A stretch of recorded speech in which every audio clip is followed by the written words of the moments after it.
Bien, buenas tardes con todos, amigos que nos ven por la señal de T Vial. Agradecer al Gobierno Regional del Callao.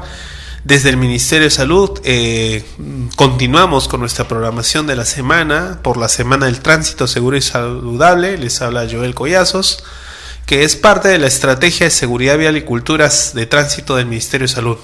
En esta oportunidad vamos a presentar al licenciado Carlos López Rivera. Él es expresidente del Comité de Seguridad Vial del Colegio de Psicólogos, quien nos acompaña el día de hoy. Buenos días, Carlos. Buenos días, Joel. Agradeciendo aquí la invitación, tenemos para compartir. Bien, Carlos. El día de hoy con Carlos lo que vamos a tocar en la experiencia que él tiene, porque es psicólogo ya en temas de seguridad vial de más de 7 años trabajando el tema, es la importancia de la salud mental del conductor. Como sabemos, nuestra sociedad actualmente tiene en su modernización mucho ruido, mucho desarrollo, pero a la vez muchas condiciones para generar estrés, muchas condiciones que perturban la salud mental. Y en ese marco es lo que, para iniciar viendo un tema de salud mental en general, nos gustaría, Carlos, que nos indiques, por ejemplo, ¿no? La salud mental actualmente, ¿cómo la vemos? La importancia de la salud mental en la vida diaria y cuándo es necesario ir a una consulta psicológica. Bueno, la importancia de la salud mental es vital para toda persona, no solo para los conductores.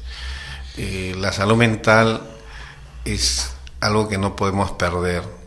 La salud mental nos indica cuán óptimo estamos para tomar cuál trabajo o cuál decisión nosotros tengamos en la vida. Y cuando no nos sintamos capaces es cuando tenemos que pedir ayuda. Hemos lanzado un programa que, por ejemplo, es la recuperación de los conductores, a través de que esos conductores que hacen correteos entre ellos, ¿no? ¿Por qué? Porque el conductor vive al día a día, entonces quiere hacer más vueltas. Entonces, estas personas, al querer hacer más vueltas,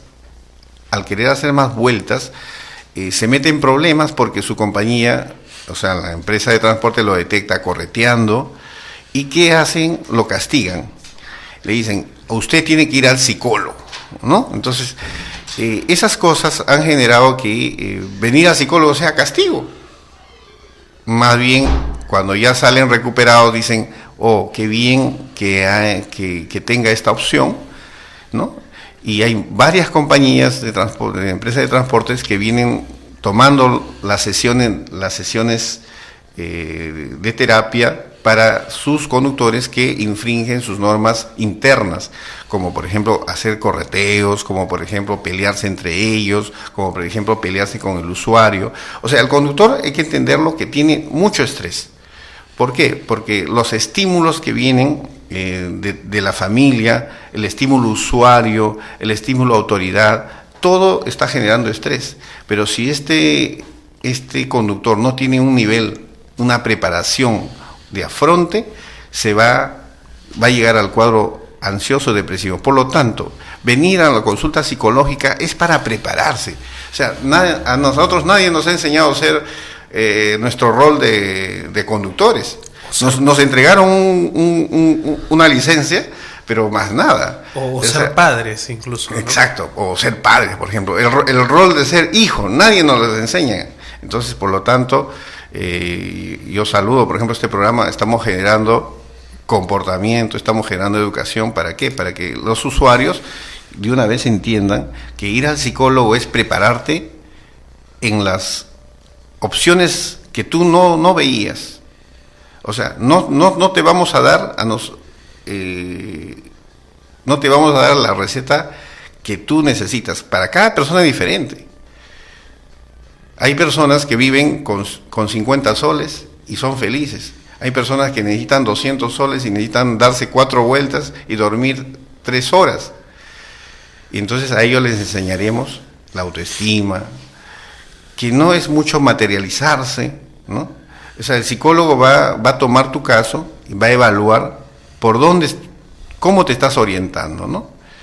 Y Por ejemplo, palabritas muy sencillas. Tú le dices a un conductor, le dices, ¿en qué se parece un plátano a una naranja? El conductor que tiene nivel abstracto te dice, son frutas. O sea, esta persona ha llegado a análisis y síntesis, o sea, su inteligencia está tranquilo. Pero, y se orienta hacia eso, una orientación abstracta, no se cosifica.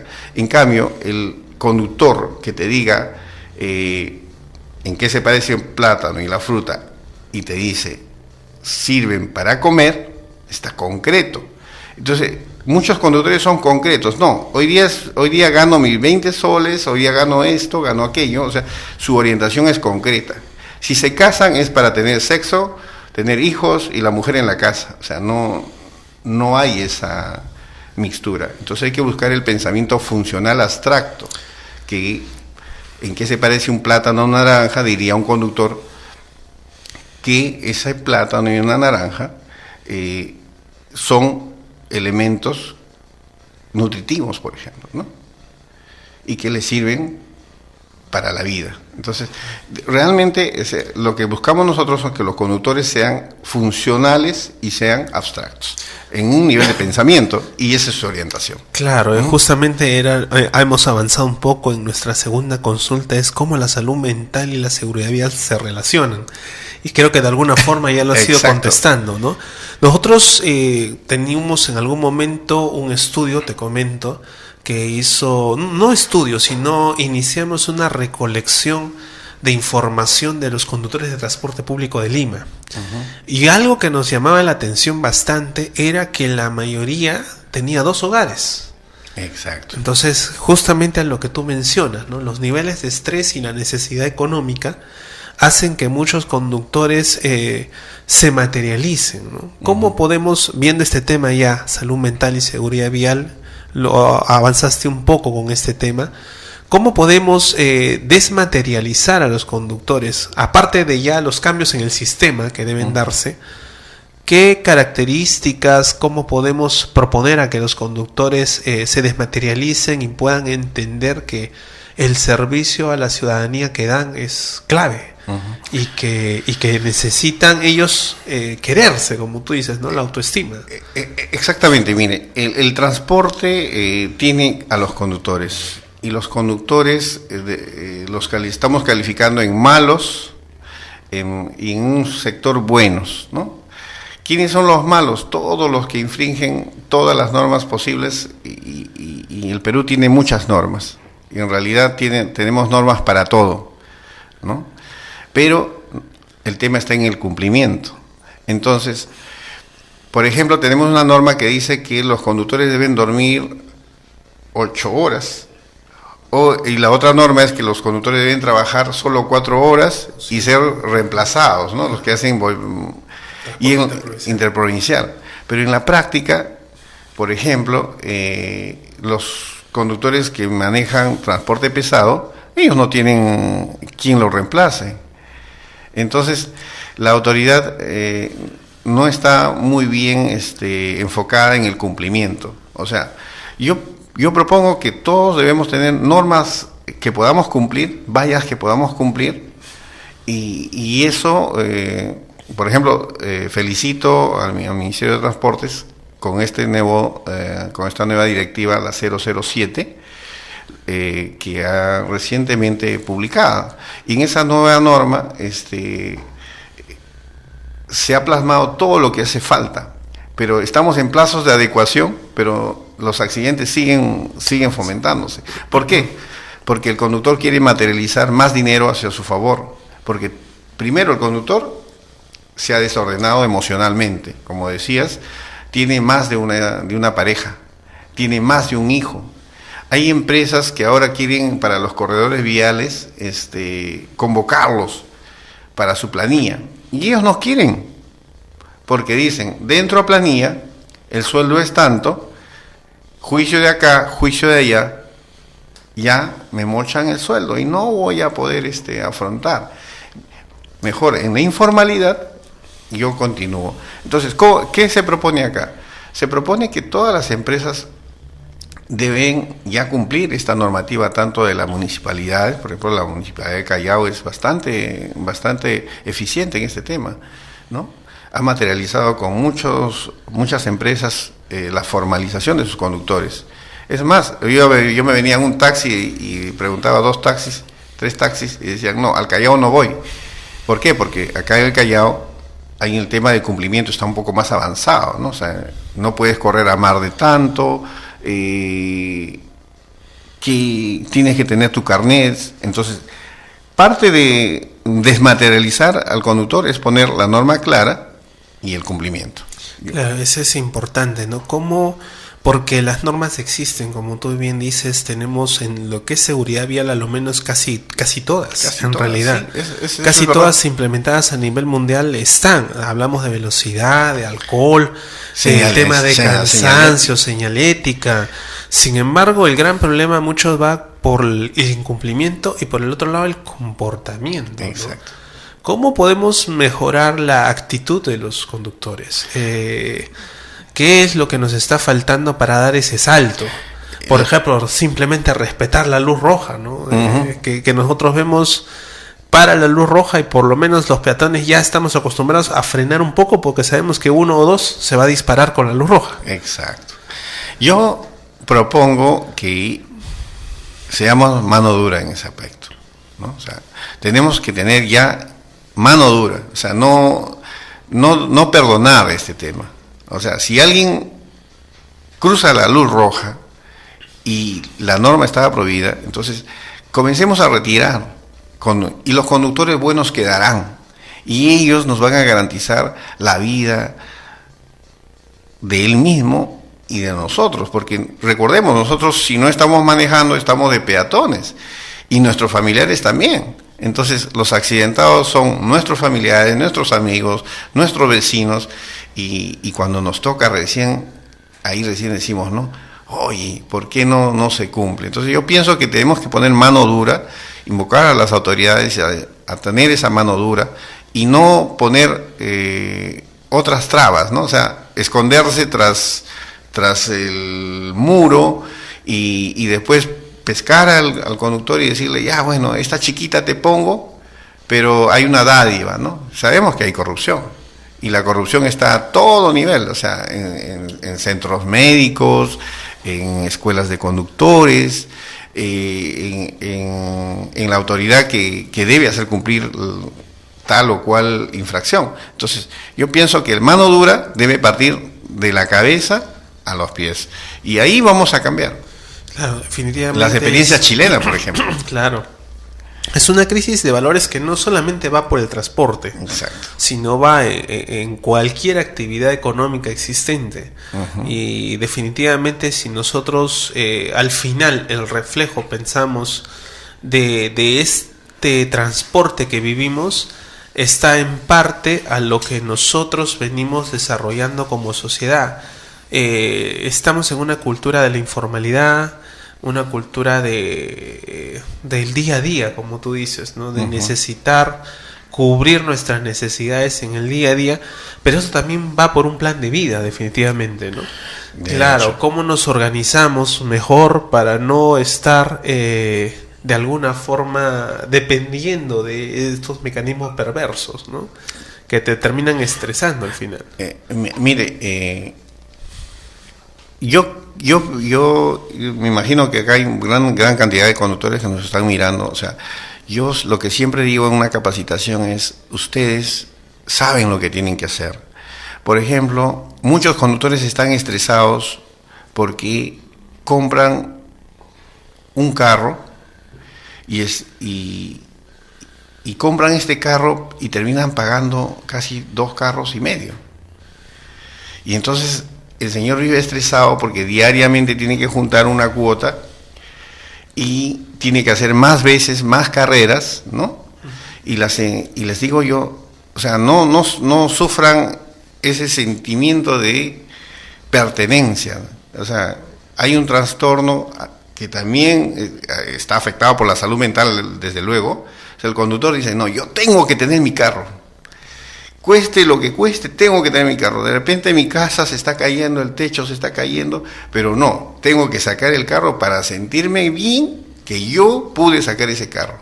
Y cueste lo que cueste, anteponiendo mi salud, cuando tranquilamente él pudo haber seguido de conductor trabajando, alquilando ese taxi, ¿no? O sea, realmente la salud mental se afecta por diversos factores, estímulos emocionales, como estábamos diciendo, tenían más de una pareja, estímulos económicos que no saben hacer un plan de gasto, un plan de inversión. Y nuestro conductor se ve obligado a ¿qué más? A hacer todas las imprudencias necesarias para captar más dinero. Y ahí la escala de valores, ¿no? O sea, ese es un aspecto que creo que más adelante lo vamos a ver y no lo quiero adelantar. Claro, bueno, como un tema continuando este proceso o esta entrevista era el tema de la edad, ¿no?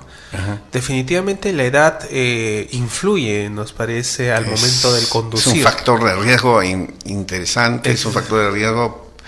La incidencia está en los jóvenes de 20 a 25 años. Uh-huh.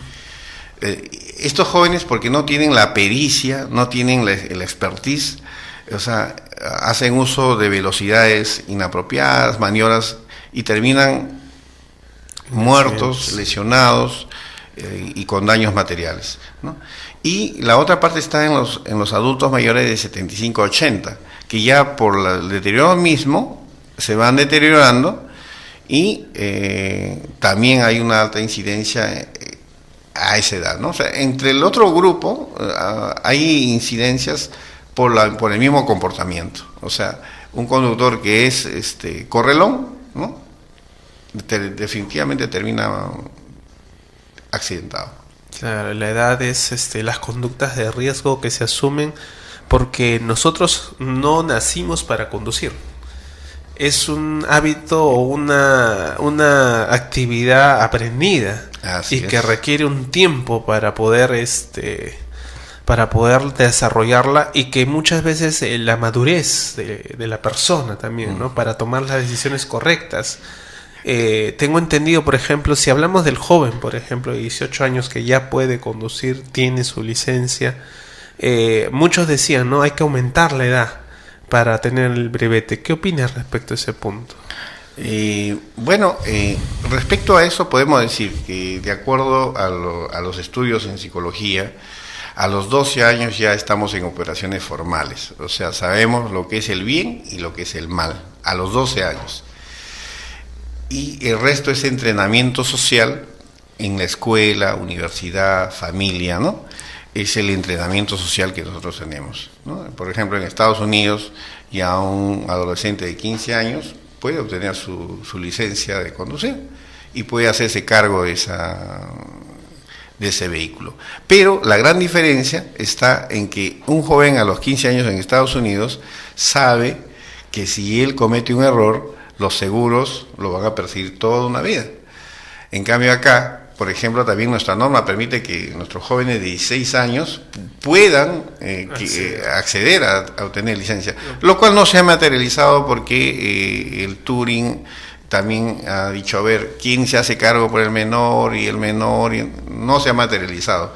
Pero en la práctica yo he visto jovencitos de 18 años a los cuales he evaluado y son muy rápidos. Los test psicológicos lo voltean digamos, está proyectado para hacerlo en 33 minutos, lo voltean en 10 minutos, ¿no?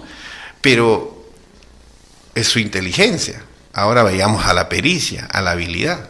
Entonces, todo tiene hasta formar un hábito. El acto de conducir es formarte un hábito. Es decir, cuando elevas tu brazo, sabes a qué nivel, sabes, técnicamente introduces el auto a tu medida. Y nótese usted cuando agarra otro carro, presta el carro del amigo, del vecino, no va a tener la misma destreza que cuando hace el acto de conducir con su propio carro. Eso es una verdad infranqueable. Entonces, por lo tanto, yo te contesto, Joel, que los jóvenes de 18 años necesitan sí tener la capacidad, pero hay que darles el A1 y hay que darle restricciones, ¿no? Por ejemplo, se sabe que existe en nuestro país este deporte de los piques, ¿no? Y yo antes vivía en San Isidro y hasta que un día vi al vecino que estaba pues fallecido, ¿no? ¿Dónde falleció? En un pique. O sea, la familia también, ¿no? La prensa, todo el mundo soslaya eso. ¿Por qué? Claro. Porque no busca, o sea, si eres de buen apellido, no. Pero si eres de un apellido común en el Perú, entonces dices, no, a él sí. En cambio, si eres de buen apellido, no te hacen. Y la mayor cantidad de jóvenes que están muriendo en piques es alta la incidencia. Yo creo que ni siquiera se traduce en la estadística. Bien, ese era un punto importante porque, por ejemplo, también tenemos en otra figura, hablando de la edad y seguridad vial, en el tema de los motocars. Se ha visto o hemos tenido oportunidad de ver muchos jóvenes manejando, haciendo transporte público, y ese también nos parece muy arriesgado en algunos casos, ¿no? Entonces, pensamos que todos tenemos, y ahí viene el conflicto, ¿no? Todos tenemos el derecho a trabajar. Exacto. Sin embargo, también tenemos el derecho a la salud y al bienestar. Entonces, el riesgo, mientras más lo podamos mitigar, vamos a poder tener un sistema más seguro, más confiable, en el cual podamos transitar, ¿no? Yo pienso que ahí debemos inculcar el siguiente eslogan, ¿no? Mi derecho acaba cuando empiezan los derechos de los demás.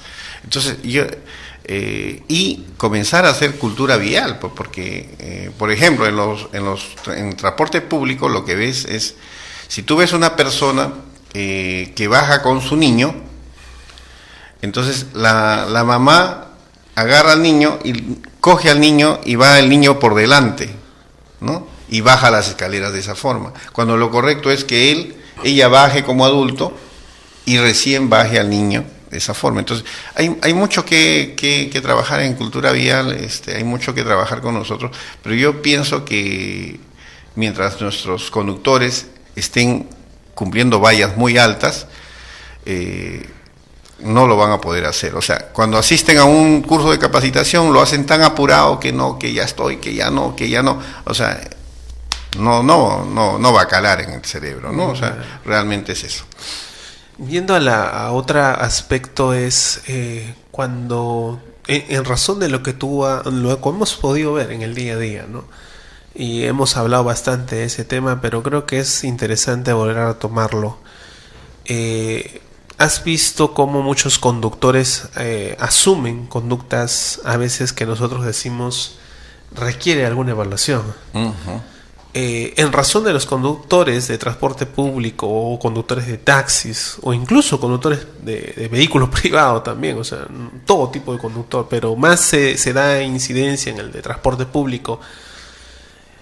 ¿Consideras tú que requieren alguna evaluación adicional? ¿Qué es lo que tú podrías percibir o recomendar? En el tema de la intolerancia, los trastornos de la ira, la agresividad. De la agresividad, ¿no? O sea, ya ha habido estudios de algunos doctores endocrinólogos también que decían que la comida chatarra, el hecho de comer comida chatarra, muy refrita, en aceites muy refritos, entonces eso generaba el comportamiento agresivo. Por eso hay que buscar hábitos saludables, que el conductor debe comer su proteína, su carbohidratos, sus vegetales, sus frutas. Y en materia de agresividad, ¿no? Hemos encontrado conductores que se pelean a todo dar, compañeros con compañeros, el conductor con el usuario. Han habido denuncias hasta las caras se han rasgado, ¿no? O sea, es terrible. Entonces, yo, por eso, en esta directiva, y felicitaba al Ministerio de Transportes, en esta nueva directiva 007, indica que el conductor debe pasar un taller de actitud. Y eso es lo que propuso el Colegio de Psicólogos en aquel entonces, en el 2012 al 2014, que presidí la Comisión de Transportes. Entonces, todo conductor que tiene un problema con un usuario, todo conductor que tiene un problema con otro conductor, todo conductor que es visto en esa situación, debe ser enviado a pasar este taller. Y con eso, y los psicólogos que están especialistas en este tema, van a hacer entrar en razón y van a evaluarlos, pues. O sea, lo primero que hace un psicólogo es evaluarte mentalmente, ¿no? O sea, ¿por qué reaccionaste? O sea, la medida, el motivo de consulta es pelea con otro conductor. Muy bien, determinamos por qué se produjo. Si su nivel de intolerancia estaba alta, ¿por qué? Y entonces, en base a las baterías de test psicológicos que tenemos un montón ya en la actualidad, podemos nosotros determinar si este conductor está o no está para regresar a las pistas, a las vías nuevamente, ¿no? O sea, está capacitado prácticamente. Entonces, el rol de conductor requiere control. El rol de conductor requiere control de impulsos. O sea, control y control de impulsos. Control de la autoridad y control de impulsos de parte del mismo conductor. Muy bien, Carlos. Entonces vamos a ir a un corte para ir terminando la entrevista del día de hoy, hablando de salud mental de los conductores.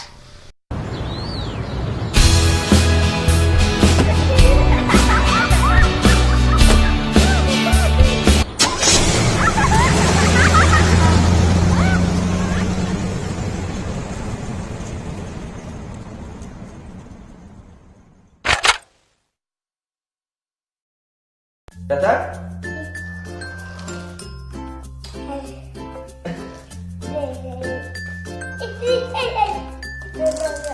¿Listo? Ya. ¡Pum! ¿Listo? Sí. Dale.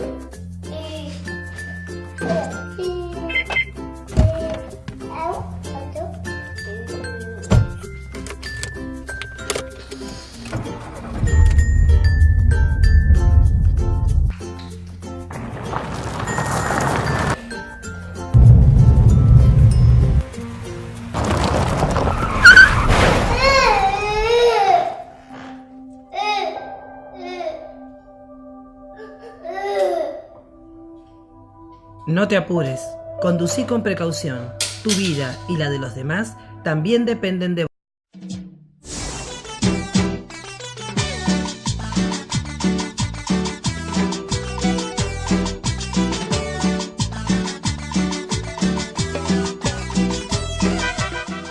Hola a todos mis amigos de TV Vial, ¿cómo están? Soy Andrés Vice o Nicolás de las Casas del Fondo y Sitio y quiero mandarles un saludo a todos y también decirles que está muy bien lo que están haciendo, sigan generando conciencia, así vamos a salir adelante. Un beso y un abrazo, saludos TV Vial.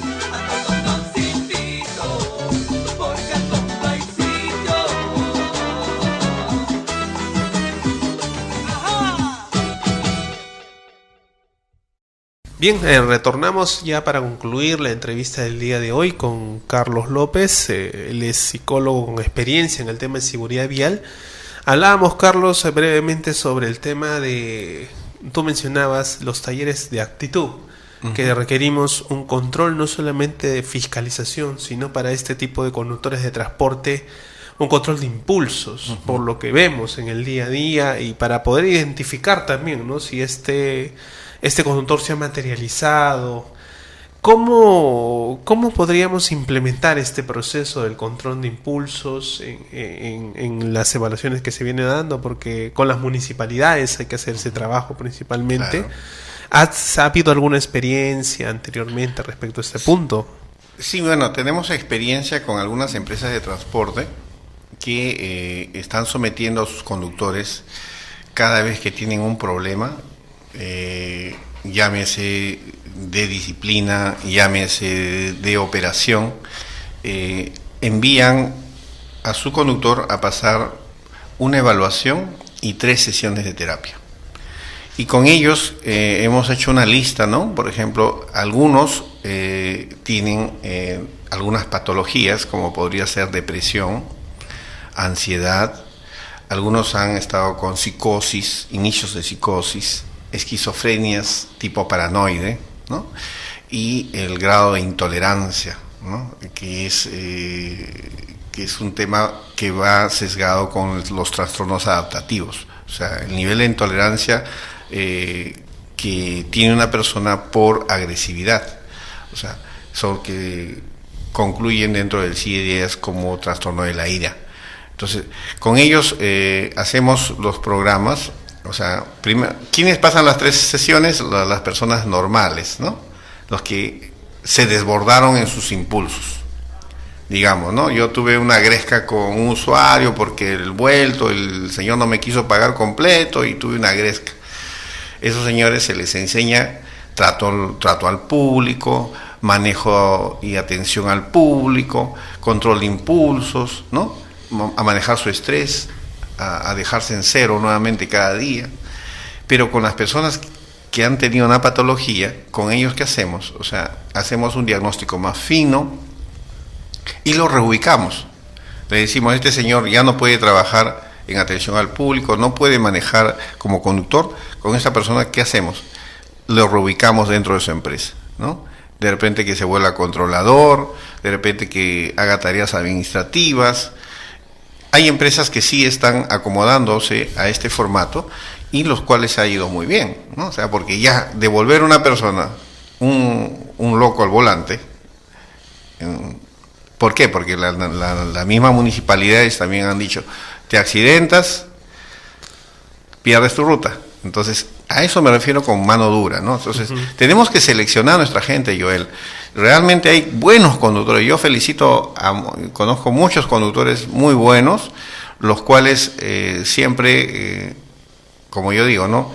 El último error para un conductor es el último, porque ese día sale en toda la prensa, se conoce de Tacna y a nivel internacional sale su cara, ¿no?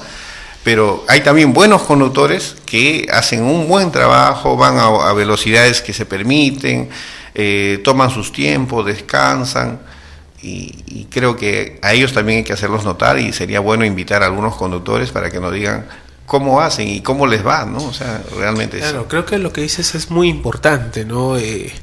Muchas veces, eso también hemos conversado, por ejemplo, en algún momento con la Sutran, y decíamos, ¿no? Generalmente cuando hacemos un curso para el conductor le hablamos de las normas, le hablamos de las sanciones, exacto, le hablamos de tus incumplimientos, les ponemos un video de un accidente de tránsito para sensibilizarlos, pero nunca vamos a la persona. O sea, ¿qué es lo que está sintiendo ese conductor? ¿Cómo se siente? Porque cuando hemos terminado ese tipo de trabajo, ellos nos dicen, hablen con la empresa. Exacto. Porque la empresa me exige, la empresa me presiona. Mira, figúrese, los camioneros, los que hacen transporte pesado, estos conductores realmente la viven muy dura. Por ejemplo, su empresa le dice, usted debe estar acá a las 6 de la mañana para cargar. Y ese señor está a las 6 de la mañana, pero puede cargar 10 horas más tarde, 5 horas más tarde, y el señor empieza a ganar una vez que esté cargado. Y ahí recién empieza su trabajo, que puede durar 3 días, que puede durar 5 días, de acuerdo al lugar donde tiene que llevar esa mercadería. Y durante todo ese tiempo, o sea, empezó horas antes, que nadie le paga porque está pendiente, se cansa, y ahora sí que ya va a tener en cuenta, o sea, los conductores la pasan muy mal, y ahí obedecen los trastornos depresivos. No ven a su familia, algunos casos 2 meses, Joel. Algunos casos, tú solo conoces al conductor que dice que tiene familia, pero que no llega y duerme en la litera del carro. Y lo mismo pasa para los conductores de transporte público. Algunos viven, digamos, en Vía Salvador y ellos trabajan en Caraballo. Entonces, ¿qué hace? Tienen que quedarse allá. Algunas empresas han montado cuartos para que puedan descansar, pero no es lo mismo estar con tu familia. Claro. ¿no? Eso es lo importante. Hay que buscar el factor humano, Exacto. el factor H, eso es muy importante para nosotros. Exactamente, yo creo que si queremos una mejor sociedad tenemos que también pensar en las personas, ¿no? El control de impulsos, el control de fiscalización tiene también que ir en cierta forma en ver cómo evaluamos y mejoramos la sociedad en el factor humano, ¿no? Así es. Cómo nos humanizamos un poco más, entendemos las situaciones existentes y podamos obtener mejores resultados, no solamente de seguridad vial, sino como sociedad, ¿no? Muy bien, Carlos, agradecerte tu presencia, a la invitación. Muchas gracias por todo lo que nos has ilustrado y esperamos tenerte en alguna nueva ocasión ya para un tema más puntual posiblemente. Muchas gracias, Joel, a TV Vial, a Minsa también que está promoviendo esto. Muchas gracias y bueno, eso es todo. Bien, amigos, entonces nos ha ganado el tiempo el día de hoy, vamos a concluir. Mañana vamos a tocar a las 3 de la tarde, va a ser nuestro horario, en donde vamos a ver, complementando el tema de hoy día, en relación al cansancio y somnolencia del conductor, uno de los factores también de accidentes de tránsito, y veremos un punto más relacionado a la salud ocupacional, ¿no? También los conductores tienen algunos problemas, enfermedades. Por nuestra parte, el día de hoy concluimos hasta este momento, dándole las muy buenas tardes y esperando poder vernos el día de mañana. Muchas gracias.